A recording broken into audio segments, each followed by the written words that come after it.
Welcome back to another episode of White Pill Wednesday, where we celebrate privacy wins. I am your host, Dr. John Padfield, and this week we have a double dose of optimism, courtesy of the United States Federal Trade Commission.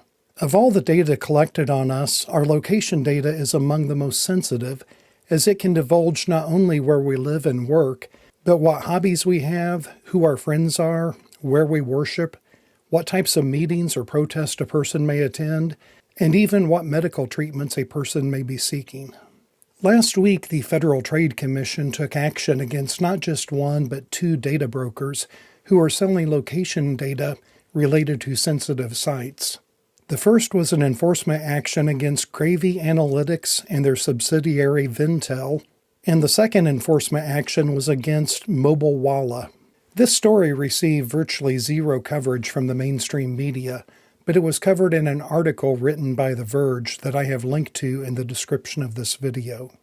Gravy Analytics and Mobile Walla were accused of violating the FTC Act by, quote, collecting and selling information that could be used to track people to healthcare facilities, military bases, religious sites, labor union gatherings, and other sensitive sites. The FTC also claims that Mobile Walla, quote, bought info from other sources and used additional data to build out profiles attached to each advertising ID.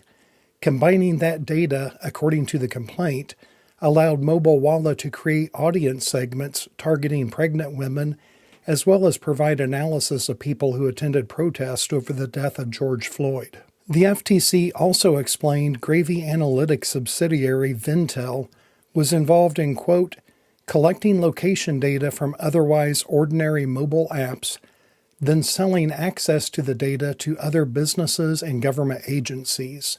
404 Media reported that the IRS, DEA, FBI, CBP, and ICE have all purchased Vintel data. This practice has to stop.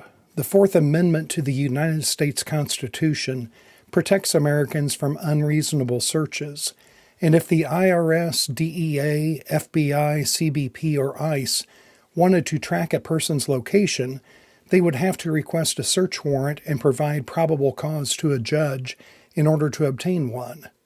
However, all these government agencies are doing an end run around the Fourth Amendment by outsourcing spying on citizens to private companies and then just buying their location history without ever having to apply for a warrant. The article ends with a few quotes from one of our greatest allies in the United States Senate, Senator Ron Wyden from Oregon.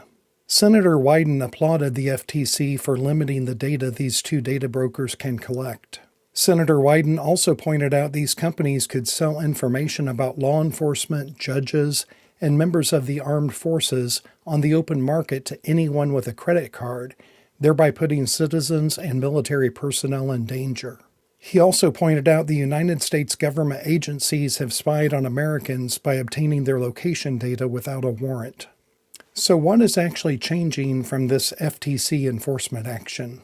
The FTC has prohibited Mobile Walla from misrepresenting how it collects, maintains, uses, deletes, or discloses consumer personal information, and the company is prohibited from using, transferring, selling, and disclosing sensitive location data from health clinics, religious organizations, correctional facilities, labor unions, LGBTQ-related locations, political gatherings, and military bases.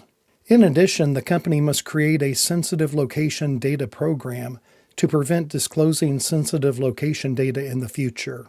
They must also create a method for consumers to request to have their data deleted and create a comprehensive training program to protect consumer personal data, etc. Did the FTC go as far as I would have liked in these cases? The short answer is no. This enforcement action is not even close to what I would have done if it had been up to me. However, it is still a privacy win and a stepping stone toward greater privacy wins in the future.